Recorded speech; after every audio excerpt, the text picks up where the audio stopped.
Hello बच्चों, class 10th का 8 chapter that is heredity. तो हेरिडिटी जैसा बहुत ही ब्यूटीफुल चैप्टर और बहुत ही ब्यूटीफुल वे में आज समझने हम आ गए हैं। तो आप सभी का स्वागत है brain line by Gaurav Singh में। तो चलिए स्टार्ट करते हैं। हेरिडिटी वर्ड को समझते हैं। सबसे पहले हेरिडिटी आखिरकार होता क्या है। हेरिडिटी क्या होता है? एक प्रोसेस है जिसके थ्रू पेरेंट्स अपने पेरेंट्स क्या करते हैं, अपने जितने भी फीचर्स हैं, जितने भी उनमें गुण हैं, है ना, जितने उनके ट्रेट्स हैं। देखो अभी मैंने क्या कहा, गुण मतलब कि ट्रेट्स, जितने भी उनके ट्रेट्स हैं, कैरेक्टरिस्टिक्स हैं, है ना, जितने भी फीचर्स हैं, तो वो सभी किसको देंगे? अपने ऑफस्प्रिंग को। सर ये ऑफस्प्रिंग क्या भला है? ऑफस्प्रिंग क्या होता है? अपने बच्चे। ठीक है, पेरेंट्स अपने चाइल्ड को जो भी अपने खुद के फीचर होते हैं, जैसे कि पेरेंट्स के पास 2 हाथ हैं, 2 पैर हैं, तो उनके बच्चे के पास भी कितने 2 हाथ पैर हों, है ना। या फिर क्या हो सकता है, उनके पेरेंट्स की हाइट अगर लंबी है तो उनके बच्चों की भी हाइट क्या हो? लंबी हो। आईज का कलर ब्लैक है, ब्लू है, तो उनके बच्चों का भी कैसा हो? पेरेंट्स जैसा ही हो। तो इस प्रोसेस को क्या कहते हैं? हेरिडिटी कहते हैं। जैसे देखो यहाँ पे मॉम एंड डैड मिलके अपने बच्चे को एक गिफ्ट दे रहे हैं, है ना। गिफ्ट में क्या देते हैं? ट्रेट्स, कि जितने भी गुण उनके अंदर हैं वो सभी गुण अपने बच्चों को दे रहे हैं। ठीक है, हेरिडिटी क्या होता है? एक प्रोसेस होती है of passing on the traits, या फिर क्या कह सकते हैं, characteristics from the parents to the offspring. मतलब पेरेंट्स अपने बच्चों को अपने खुद के फीचर्स क्या करते हैं? पास ऑन करते हैं, आगे देते हैं। जिसका एग्जांपल हो सकता है जैसे कि आई कलर, है ना, आंखों का कलर, है ना। जैसे पेरेंट्स की आंखों का कलर होता है जनरली, वैसे ही बच्चों की आंखों का कलर होता है। हाइट, है ना, जिनके माँ बाप लंबे होते हैं, है ना, मदर फादर लंबे होते हैं, तो उनके बच्चे भी जनरली कैसे होते हैं? लंबे होते हैं। ठीक है, ब्लड ग्रुप भी डिपेंड करता है ना। तो आगे चलते हैं। क्या आपको समझ में आया हेरिडिटी क्या होता है? हेरिडिटी क्या है? एक प्रोसेस है जिसके थ्रू क्या करते हैं? पेरेंट्स अपने बच्चों में अपने ट्रेट्स भेजते हैं। ठीक है, ट्रेट्स या कैरेक्टरिस्टिक्स पास ऑन करते हैं। क्या आपको समझ में आया? हाँ या ना भाई? चलिए आगे चलते हैं।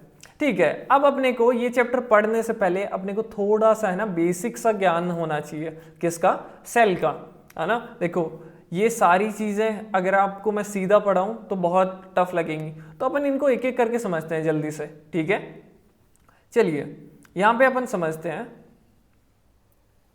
ये एक सेल है, सेल के अंदर एक न्यूक्लियस भी होगा, है ना। एंड न्यूक्लियस के अंदर क्या होता है? Genetic material, that is are DNA. Humans की बात करें तो ऐसे ऐसे बहुत सारा ऐसे डीएनए पड़ा होगा। डीएनए का स्ट्रक्चर क्या होता है? कुछ ऐसे, है ना, कुछ ऐसे सा आपने बहुत सारी क्या कहते हैं, पिक्चर्स वगैरह में देखा होगा, है ना, बहुत सारी फोटोज वगैरह में देखा होगा, डीएनए ऐसा होता है। तो ये डीएनए का अपन स्टडी करेंगे अभी। तो डीएनए की स्टडी करते हैं। चलिए, ये डीएनए क्या होता है? एक ऐसे धागे जैसा स्ट्रक्चर बनाता है ना। डीएनए ऐसे बहुत सारा ऐसे लंबा लंबा ऐसे जुड़ता जाएगा, इसके आगे और जुड़ता जाएगा, और क्या बनाएगा? एक थ्रेड लाइक स्ट्रक्चर बनाएगा। ये थ्रेड लाइक स्ट्रक्चर क्या होता है? थ्रेड लाइक स्ट्रक्चर को अपन क्या कहते हैं बच्चों? जो अपन ने 9th में पढ़ा था, क्या कहते हैं? क्रोमैटिन। क्या कहते हैं? क्रोमैटिन। ठीक है भाई, क्रोमैटिन क्या होता है? ऐसे धागे धागे धागे धागे सा स्ट्रक्चर होता है। जब सेल डिवाइड करती है, देखो सेल को डिवाइड क्यों करना पड़ेगा? क्योंकि सेल क्या करती है? रिप्रोड्यूस करती है, मतलब बेसिकली डिवाइड करती है। अगर यूनिसेलुलर ऑर्गेनिज्म है तो सेल टूट के 2 बन जाएंगे, 2 ऑर्गेनिज्म, मतलब कि रिप्रोडक्शन। तो जनरली जब डिवाइड करती है तो क्या करना पड़ता है? सेल को जेनेटिक मटेरियल भी बांटना पड़ता है ना। ये तो सबसे इंपॉर्टेंट है। तो जब डिवाइड करती है तो ये क्रोमैटिन क्या होता है? कंडेंस होता है। कंडेंस क्या होता है सर? कंडेंस ऐसे समझ लो कि कंडेंस क्या होता है? पास पास आ जाता है। अब ये देखो धागे धागे सा ऐसे ऐसे पड़ा है ना। अब ये पास आके कैसा हो जाएगा? ये पास आके आपने कुछ ये शेप का देखा होगा, है ना। कंडेंस होके क्या बना लेता है? ऐसा कुछ स्ट्रक्चर बना लेता है ना। देखा क्या आपने? है ना। इस स्ट्रक्चर को अपन क्या कहते हैं? क्रोमोसोम। क्या कहते हैं? क्रोमोसोम। अब ये क्रोमोसोम बन जाता है। अब देखो, अब ये धागा धागा अगर आपको किसी को बांट के देना होता इक्वल, तो क्या ये बढ़ता? नहीं। अगर इस धागे को मैं अच्छे से लपेट दूं, समेट दूं, है ना, कुछ इस फॉर्म में, तो आप क्या करोगे कि इसको बीच से यहां से काट दोगे कि भाई ये आधा हिस्सा तू ले ले, है ना, जो सेल बन रही है, और आधा हिस्सा तू ले ले, है ना, कुछ ऐसे तोड़ के दे दोगे। क्या ये बात समझ में आई? तो ऐसे क्या होता है? सेल डिवाइड करती है तो उनका जेनेटिक मटेरियल बढ़ता है। अब जैसे अपन ने हेरिडिटी की डेफिनेशन देखी कि मम्मी पापा के फीचर्स, मम्मी पापा के ट्रेड्स क्या होंगे? भाई दोनों के ट्रेड्स आए, बच्चे में, तो वो आ कैसे रहे हैं? बेसिकली वो क्या कर रहे हैं, जेनेटिक मटेरियल की वजह से आ रहे हैं, मतलब कि मदर फादर के क्या आएंगे, क्रोमोसोम आएंगे बच्चे में। क्या आएंगे? क्रोमोसोम। क्या ये बात समझ में आई? चलिए इसको और बेहतरीन तरीके से समझते हैं। क्या इतना समझ में आ गया? डीएनए बिल्कुल ऐसा स्ट्रक्चर होता है ना, और वो एक के आगे एक एक लंबा सा धागा बना देता है, थ्रेड लाइक स्ट्रक्चर बना देता है, जिसको क्या कहते हैं, क्रोमेटिन कहते हैं। ये क्रोमेटिन कंडेंस होकर बिल्कुल पास पास आके, जैसे अपन जो पतंग उड़ाते हैं तो वो मांझा नहीं होता है ना, मांझे को एकदम से ऐसे लपेट के अच्छे से रखते हैं तो वो कंडेंस हो जाता है ना, पास पास आ जाता है। और जब क्रोमेटिन पास पास आ जाता है तो इसको क्या कहते हैं, क्रोमोसोम। और यही क्रोमोसोम क्या करता है, आगे चल के अपना जब बेबी बनता है तो मदर फादर के क्रोमोसोम इसमें आते हैं, मतलब कि ट्रेट्स आते हैं क्रोमोसोम की हेल्प से। क्या अपन आगे चल सकते हैं? देखो यहाँ पे क्या लिखा, chromosome are in the cells nucleus. ठीक है, क्रोमोसोम कहाँ पे होंगे? सेल के न्यूक्लियस में होंगे। अभी अपन ने बात की क्रोमोसोम क्या कैरी करते हैं, जीन्स। जीन क्या होता है अभी, है ना, बहुत इंपॉर्टेंट चीज है, ये देखते हैं। चलिए देखो, जीन क्या होता है, gene is the unit of inheritance, मतलब कि हेरिडिटी की यूनिट होती है। मतलब सर जीन होता क्या है, अभी अपन ने देखा था ऐसे ऐसे डीएनए होता है ना, डीएनए का कुछ पार्ट है ना, कुछ पार्ट ऑफ डीएनए है ना, पार्ट ऑफ डीएनए, जैसे ऐसे पूरा डीएनए तो बहुत बड़ा है ना, क्रोमेटिन तो बहुत बड़ा है, उसका छोटा सा पार्ट क्या है, जीन कहलाता है। क्या कहलाता है? जीन कहलाता है। जीन करता क्या है, जीन कंट्रोल करता है कोई भी ट्रेट को, मतलब कि सर ट्रेट अभी तो अपन ने देखा कि किसी की हाइट है, किसी का बॉडी मास है ना, कि इसकी स्ट्रक्चर कैसा होगा, इसका फिजिकली अपीयरेंस कैसा होगा, तो ये सारी चीज़ें कौन डिटरमाइन करता है, जीन। मतलब कि कौन कितना लंबा होगा, किसकी आंखों का कलर कैसा होगा, है ना, किसी का स्किन का कलर कैसा होगा, ये सारी चीज़ें कौन डिटरमाइन करता है, जीन। तो जैसे जीन्स मम्मी पापा से आएंगे वही तो बच्चों में जाएंगे, तो हेरिडिटी की या इनहेरिटेंस की यूनिट क्या होती है, जीन। बहुत इंपॉर्टेंट है। क्या ये बात समझ में आई? ठीक है, आगे चलते हैं। अब देखो जितने भी ट्रेट होते हैं है ना, जितने भी ट्रेट होते हैं उनके दो फॉर्म हो सकते हैं है ना। जैसे अब मैंने कोई ट्रेट ले लेते हैं, जैसे कि लेट्स से हाइट, मैंने हाइट कोई भी एक ट्रेट ले लिया, इन सबको मैं रब कर रहा हूँ। आई होप आपको ये समझ में आ गया होगा अभी तक जीन क्या होता है। जीन क्या होता है जल्दी से बताओ? पार्ट ऑफ डीएनए होता है जो कि क्या करता है, हेरिडिटी को कंट्रोल करता है, कोई ट्रेट को कंट्रोल करता है। हेरिडिटी प्रोसेस में अपने मदर फादर जैसे क्या लेके आता है, कैरेक्टरिस्टिक्स लेके आता है जीन की वजह से। ठीक है, आगे चलते हैं अपन। आगे अपने को क्या देखना है, एक जीन जो भी कोई ट्रेट लेके आता है ना, ट्रेट लेके आता है, जैसे कि लेट्स से मैं कह देता हूँ एग्जांपल के लिए हाइट का कोई जीन है ना, हाइट का कोई जीन है, हाइट का जीन है ये। तो हर जीन के क्या होंगे, दो टाइप होंगे, दो फॉर्म होंगे बेसिकली, मतलब कि दो रूप होंगे। देखो हाइट कैसी हो सकती है, या तो कोई बहुत लंबा हो सकता है या तो कोई बहुत छोटा हो सकता है। तो हाइट में क्या हो सकता है, या तो टॉल हो सकता है बहुत, या फिर शॉर्ट हो सकता है जिसको क्या कहते हैं, ड्वार्फ, है ना। ठीक है, तो या तो बहुत लंबा हो सकता है आदमी, है ना, या फिर बहुत छोटा हो सकता है। तो हाइट के क्या है, दो फॉर्म हैं। क्या ये बात समझ पाए? तो जो ये फॉर्म होता है इनको क्या कहते हैं, अलील। क्या ये बात समझ में आई? देखो बहुत बड़े बड़े बच्चों को भी ये समझ में नहीं आता है ना, जल्दी से समझते हैं। जीन क्या होता है, पार्ट ऑफ डीएनए होता है, जो कि भी है ना, क्या होता है, पार्ट ऑफ डीएनए होता है। ठीक है, डीएनए होता है जो क्या करता है, कोई भी ट्रेट लेके आता है बॉडी में। ट्रेट बोले तो गुण, है ना, जैसे कि हाइट लेके आता है, स्किन कलर लेके आता है। अब स्किन कलर भी कैसा हो सकता है, वाइट हो सकता है, ब्लैक हो सकता है। तो ये क्या हो गए, स्किन कलर के अलील हो गए। क्या ये बात समझ में आई? जीन क्या होता है, पार्ट ऑफ डीएनए होता है, ये कोई भी ट्रेट लेके आएगा, कोई भी ट्रेट को कंट्रोल करेगा। जैसे मेरे हाइट के जीन मेरी हाइट को लंबा छोटा करने की वो रखते हैं। ठीक है, मेरी हाइट किन दो फॉर्म की हो सकती है, या तो मैं लंबा हो सकता हूँ या छोटा हो सकता हूँ। तो ये क्या हो गए, अलील। ठीक है, जीन के क्या होते हैं, दो अलील होते हैं। Every gene has two allele. क्या ये बात समझ में आई? आगे चले। ठीक है, तो हमने देखा क्रोमोसोम में क्या होते हैं, जीन्स होते हैं। जीन किससे मिलके बने होते हैं, डीएनए के, जो कि कोई एक ट्रेट को कंट्रोल करते हैं। एंड हर एक जीन के कितने होते हैं, टू अलील्स होते हैं। अलील क्या होते हैं, उसकी फॉर्म, जैसे कि हाइट का जीन है तो उसका tallness and shortness, skin colour है तो जैसे ब्लैक एंड वाइट मान सकते हैं, है ना। ऐसे क्या होते हैं, टू फॉर्म होती है, ठीक है। चलिए आगे देखते हैं। ह्यूमंस में देखो, अभी अपन ने देखा था यहाँ पे, जैसे ये सेल है, सेल के अंदर न्यूक्लियस है, न्यूक्लियस के अंदर अभी अपन ने देखा क्रोमोसोम है ना। डीएनए कंडेंस होके क्या बना लेता है, क्रोमेटिन कंडेंस होके क्या बना लेता है, क्रोमोसोम। अब हर सेल में कितने क्रोमोसोम होंगे, हर सेल में 46 क्रोमोसोम होते हैं। कितने, 46 क्रोमोसोम्स होते हैं। कितने, 46 क्रोमोसोम। इसको क्या मैं ऐसे लिख सकता हूँ, 23 पेयर्स ऑफ क्रोमोसोम, है ना, 23 पेयर्स ऑफ क्रोमोसोम। अब भाई ये क्या लिखा सर आपने, अब देखो, एक पेयर ऑफ शूज, है ना, 1 पेयर ऑफ शूज, मतलब कि एक जोड़ी जूते, है ना। एक जोड़ी जूते में कितने जूते होंगे, 2 होंगे ना, एक लेफ्ट का एक राइट का, तो 2 जोड़ी जूते कितना होगा, डबल, कि भाई 4 जूते आएंगे। तो भाई 23 पेयर, है ना, 23 पेयर ऑफ क्रोमोसोम, तो भाई इसमें कितने हो जाएंगे, 23 का डबल 46 क्या हो जाएंगे, क्रोमोसोम हो जाएंगे। क्या ये बात समझ में आई भाई? चलें आगे, ठीक है। अब जो गैमेट्स होती हैं, है ना, जो भी गैमेट्स होते हैं, तो ये क्या होते हैं, स्पर्म एंड ओवम की बात कर रहे हैं। मेल क्या प्रोड्यूस करता है, स्पर्म, एंड फीमेल क्या प्रोड्यूस करती है, एग या फिर ओवम कहते हैं। अब देखो गैमेट क्या होती है, स्पेशल टाइप की रिप्रोडक्टिव सेल होती है ना। बॉडी की हर सेल में तो कितने, 23 पेयर्स या फिर क्या कह सकते हैं 46 क्रोमोसोम होंगे, ठीक है। अब इनमें गैमेट्स क्या होती है, स्पेशल टाइप की सेल होती हैं जो कि खाली रिप्रोडक्शन करती हैं। तो इसमें क्या होता है, आधे ही क्या होते हैं, क्रोमोसोम। अब 46 का आधा क्रोमोसोम क्या बचेगा, 23 क्रोमोसोम, है ना। तो 23 क्रोमोसोम किससे आए, किससे, स्पर्म से आए, ठीक है भाई। प्लस में ओवम या फिर क्या कह सकते हैं, एग, है ना। एग में भी कितने क्रोमोसोम आएंगे, 23 क्रोमोसोम आएंगे।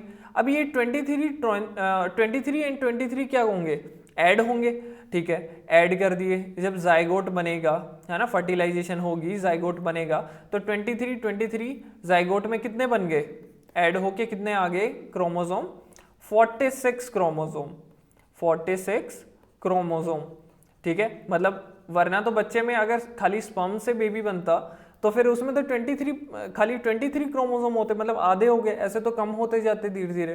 तो ये क्या हुआ, दोबारा नंबर क्या हो गया, बैलेंस हो गया, कि भाई बॉडी की सेल्स में कितने होते हैं 46, बट गैमेट्स में कितने होते हैं 23 क्रोमोसोम।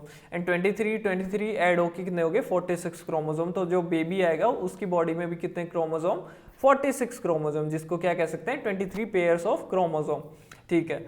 अब आपने ये देखा कि भाई आधे क्रोमोसोम तो फादर दे रहा है ना, स्पर्म में फादर दे रहे हैं अपने, ठीक है। एंड आधे क्रोमोसोम अपनी मदर दे रही है, ठीक है। यहाँ पे तो आपको दिखेगा नहीं, मदर दे रही है, ठीक है। तो अपनी जो मदर हैं वो अपने को क्या दे रही है, आधे क्रोमोसोम दे रहे हैं, मतलब कि आधे उनके ट्रेट्स आएंगे अपने अंदर, आधे अपनी फीचर्स किससे आएंगे, अपनी मम्मा से आएंगे, है ना। आधे फीचर अपने कहाँ से आएंगे, अपने पापा जी से आएंगे। तो ये क्या कर रहे हैं, hence child gets half traits from mother and half from the father। क्या ये बात समझ में आई? तभी तो कहते हैं अपने माँ बाप पे गया बच्चा, कि इसमें इसकी आंखें तो अपनी मम्मी की जैसी है ना, इसके वाइड शोल्डर्स अपने पापा जैसे हैं, है ना। तो ये कैसे होता है, ऐसे होता है। क्या अपन आगे चले, समझ में आया? चले भाई, चलो। तो अपन ने देखा जीन क्या होता है, यूनिट ऑफ इनहेरिटेंस या फिर हेरिडिटी होती है, ठीक है। इसको स्टार नोट कर लेना, ठीक है। अब अपन देखते हैं बहुत बहुत बहुत इंपॉर्टेंट चीज, वेरिएशंस। वेरिएशंस क्या होती हैं? देखो जब भी कोई रिप्रोडक्शन होता है ना, जैसे अपने पेरेंट्स से रिप्रोड्यूस किए, या फिर कोई बैक्टीरिया रिप्रोड्यूस किया, या फिर कोई प्लांट रिप्रोड्यूस किया, चाहे कोई भी मेथड हो रिप्रोडक्शन का, हमेशा क्या होता है, जो आने वाली जनरेशन है रिप्रोडक्शन के बाद, तो अपने बच्चों में क्या होता है, थोड़ा सा डिफरेंस आता है ना। इसी को क्या कहते हैं, वेरिएशन कहते हैं। स्मॉल या slight changes in an organism of same species, है ना, which results into organisms different physical appearance and behaviour, physiology etcetera, ठीक है। इसका मतलब क्या है कि भाई जब भी क्या हो, रिप्रोडक्शन होगा, तो ऑर्गेनिज्म क्या करेगा, अपनी बेबी में अपने ट्रेट्स भेजेगा, है ना। उसके लिए उसको क्या करना पड़ेगा, अभी अपन ने देखा अपने क्रोमोसोम देने पड़ेंगे, अपना डीएनए वगैरह जाएगा। तो उसमें क्या होता है, छोटी छोटी गलतियां हो जाती हैं, बहुत सारी गलतियां होती हैं, कुछ मिक्सिंग हो जाती है, उसके कारण क्या होता है, वेरिएशंस आती हैं। तो मतलब कि भाई इसको समझते हैं। जैसे ये फादर है, ठीक है, ये अपनी मम्मा है, ठीक है, ये अपने फादर, ये अपनी मम्मा। तो इनका जो बेबी हुआ, है ना, अपना जो भाई हुआ, एक ये अपन हुए, ठीक है। तो अपन सेम स्पीसीज के हैं, मेरा भाई भी ह्यूमन है, मैं भी ह्यूमन हूँ, है ना। जैसे कि ये दोनों हैं, ये दोनों भाई हैं, है ना, 2 ब्रदर्स। तो ये दोनों ह्यूमन है, ये सिमिलर दिखते हैं। सिमिलर बोले तो कि भाई इन दोनों के हाथ हैं, दोनों के पैर हैं, ऑलमोस्ट कई चीज़ें इनकी सेम सेम लगती हैं। ऐसे देख के नहीं कहते तुम दोनों भाई हो यार, है ना। तो ऐसे कई चीज़ सेम लगती हैं, बट क्या ये बिल्कुल सेम थोड़ी है ना, आइडेंटिकल थोड़ी है कि भाई सेम टू सेम ही फेस हो गया, हर एक चीज़ सेम हो गई। नहीं, कुछ डिफरेंसेस होते हैं, है ना। रिप्रोडक्शन के बाद कुछ डिफरेंसेस आते हैं नए ऑर्गेनिज्म में, ऑफस्प्रिंग में, मतलब बच्चे में, ठीक है। उन्हीं डिफरेंसेस को, उन्हीं स्लाइट चेंजेस को क्या कहते हैं अपन, वेरिएशंस। क्या ये बात क्लियर है भाई? चलें आगे, आगे चलते हैं।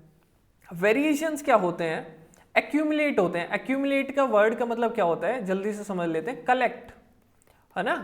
कलेक्ट होते हैं कहाँ पे, रिप्रोडक्शन में, ओवर द जनरेशन। देखो जैसे ये एक ऑर्गेनिज्म था, कोई बैक्टीरिया था मान लो, है ना। जब इसने रिप्रोडक्शन किया तो ये ऑर्गेनिज्म बना, जिसका हेड देखो कैसा रेड कलर का आ गया, है ना। ये इसकी टेल कैसी आ गई, मान लो ग्रीन कलर की आ गई, है ना। मान लेते हैं ये कोई ऑर्गेनिज्म है, ठीक है। तो अब इनमें ये ऑर्गेनिज्म में ये वेरिएशन आ गया, एक एक वेरिएशन आ गया दोनों में अलग अलग, तभी ये एक दूसरे के सिमिलर हैं, एक जैसे हैं स्ट्रक्चर में, बट बिल्कुल सेम नहीं है, है ना। तो ये वेरिएशन आ गई, ठीक है। अब ये जब रिप्रोड्यूस करेंगे तो ये वेरिएशंस और बढ़ जाएंगी, जो अगली जनरेशन में इनमें तो ये वेरिएशन आएगी आएगी, ये हेड वाली तो आएगी आएगी, प्लस में और ऐड हो जाती है, एक्यूमुलेट हो जाती है और कलेक्ट हो जाती है। जैसे कि इसका एक ये राइट वाला आर्म थोड़ा अलग है, इसका लेफ्ट वाला आर्म थोड़ा अलग है ना। तो ऐसे क्या होती है, और ज़्यादा क्या आ जाती है, इनमें वेरिएशंस आ जाती हैं। जैसे इसमें टेल में इसका मिडल पोर्शन जैसा था वैसा ही है, बट इसमें वेरिएशन आ गया। तो ये क्या हो रहे हैं, देखो हेड तो था ही, है ना। अगर इसको पहले वाले पेरेंट्स से मिलाई तो पहले वाले पेरेंट्स से इसकी तो 2 चीज़ें डिफरेंट है ना। ये जो इसका बेबी हुआ था, इसका तो खाली सर डिफरेंट था, है ना। बट जो नीचे वाले और इसके बेबी के भी बेबी हुए, तो इनके क्या हुए, बहुत सारे फीचर्स क्या हो गए, डिफरेंट हो गए, क्योंकि वेरिएशंस क्या हो गई, कलेक्ट हो गई, है ना, ओवर द जनरेशंस।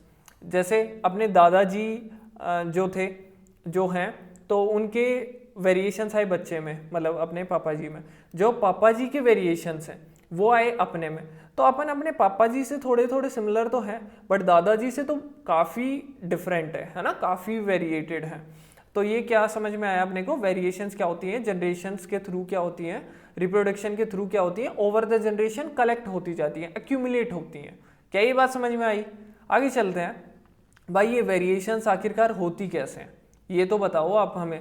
वेरिएशंस कैसे होती हैं भाई? एसेक्सुअल रिप्रोडक्शन, जैसे कि वेजिटेटिव प्रोपेगेशन का ले सकते हैं अपन एग्जांपल। जैसे एनसीईआरटी जब आप खोलेंगे तो वहाँ पे क्या दिखा रखा है कि गन्ने का खेत है ना, लेट्स से ये कोई गन्ने का खेत है, तो इसमें सारे गन्ने ऑलमोस्ट सेम होते हैं, उनमें बहुत कम क्या होती है, वेरिएशंस होती हैं, बट होती ज़रूर है ना। तो ये क्या होता है, जब कोई भी एसेक्सुअली रिप्रोड्यूस कर रहा है ना, अगर एसेक्सुअली रिप्रोडक्शन कर रहा है तो उसमें क्या होता है कि जब डीएनए कॉपी होता है ना, अपने अभी देखा क्रोमोसोम आधे आधे इधर जाएंगे, तो वो क्या हो रहा है, डीएनए कॉपी होके 2 क्रोमोसोम बन जा रहे हैं, फिर वो आधा इसमें दे दिया पार्ट, आधा इसमें दे दिया पार्ट, है ना। ऐसे फिर वो 2 डॉटर सेल में बट गया।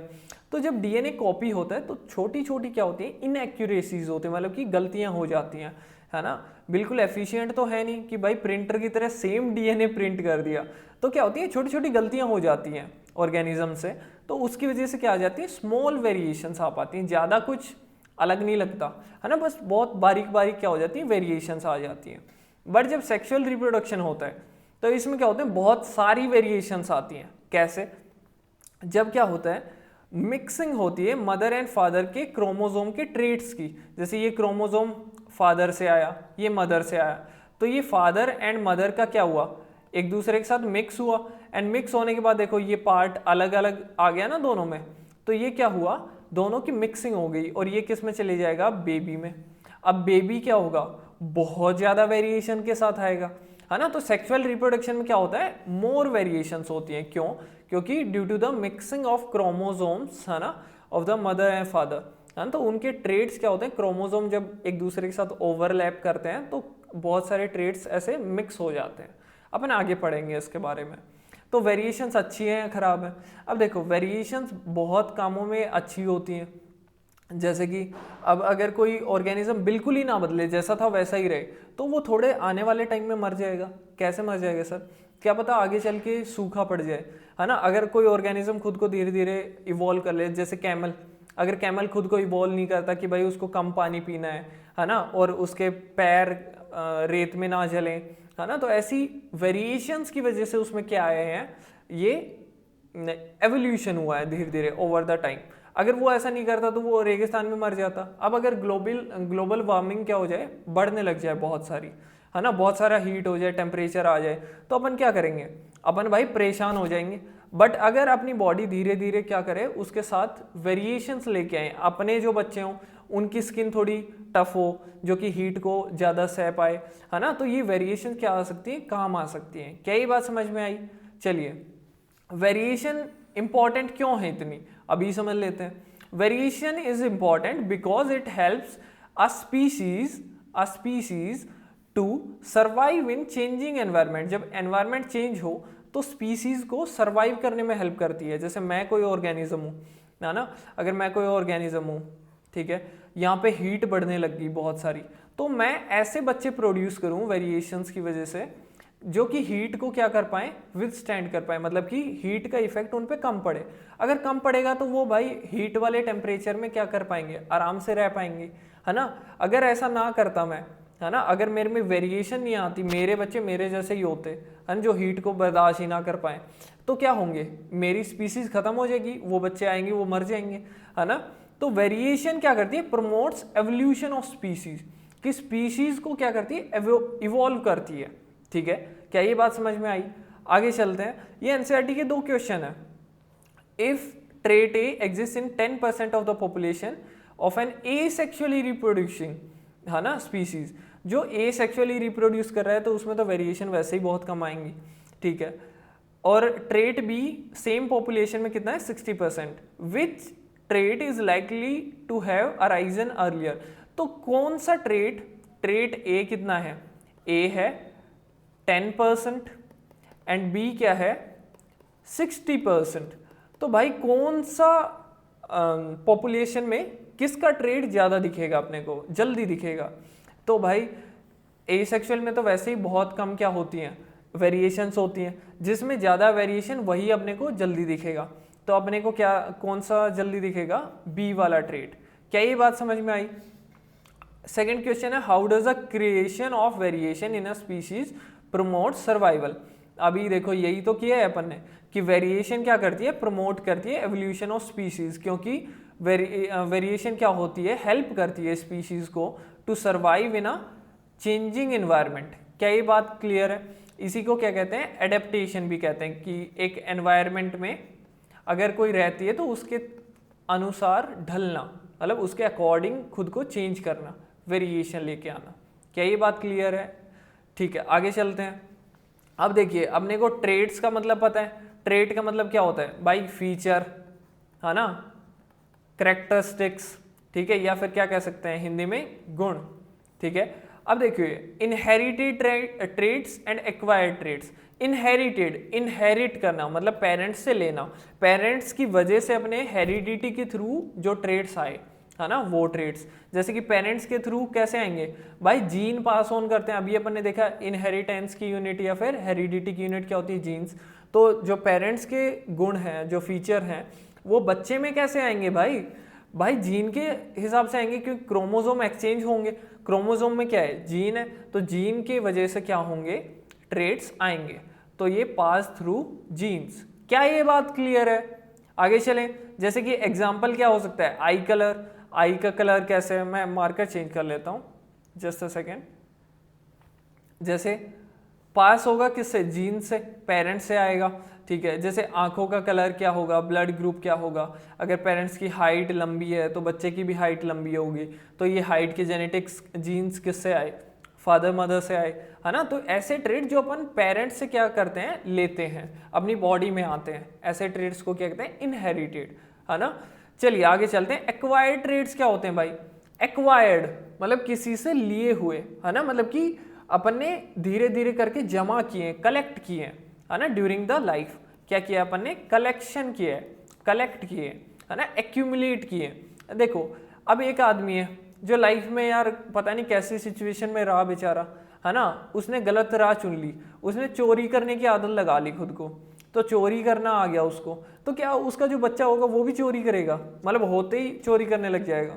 नहीं, ऐसा नहीं होता, क्योंकि चोरी तो उसने पैदा होने के बाद सीखी है ना, ये कोई पेरेंट्स से थोड़ी है ये चोरी, है ना। तो ऐसे ट्रेड्स जीन से पास नहीं होते, ऑब्वियस सी बात है ना। जैसे कि लर्निंग म्यूजिक, अगर कोई म्यूजिशियन है, गिटार बजाना या फिर है ना कुछ और चीज़, फ्लूट बजाना उसको अच्छा आता है, तो क्या उसका बच्चा भी फ्लूट अच्छे से बजा पाएगा? नहीं। बट हाँ, अगर क्या है उस कोई फादर या मदर की हाइट बॉडी अच्छी है, तो उसके बच्चे की ऑटोमेटिकली क्या होती है, हाइट अच्छी होती है। बट ऐसा थोड़ी कि अगर फादर फ्लूट अच्छी बजाते हैं, मदर गिटार अच्छा बजाते हैं, तो बच्चा भी म्यूजिशियन बने, ऐसा नहीं होता। क्योंकि ये ट्रेड्स, ये फीचर्स, ये कैरेक्टरिस्टिक्स मदर एंड फादर ने through out the life gain की है, कलेक्ट की है, ठीक है। अब अगर कोई जिम जाता है ना, या फिर बहुत सारी एक्सरसाइज की, प्रोटीन्स खाए, है ना, तो उससे क्या हुआ, उसकी बॉडी बन गई। तो जैसे मिस्टर ओलंपिया, है ना, जो होते हैं ये लोग, है ना, आर्नोल्ड वगैरह, तो इनके क्या बच्चे भी वैसे ही होंगे?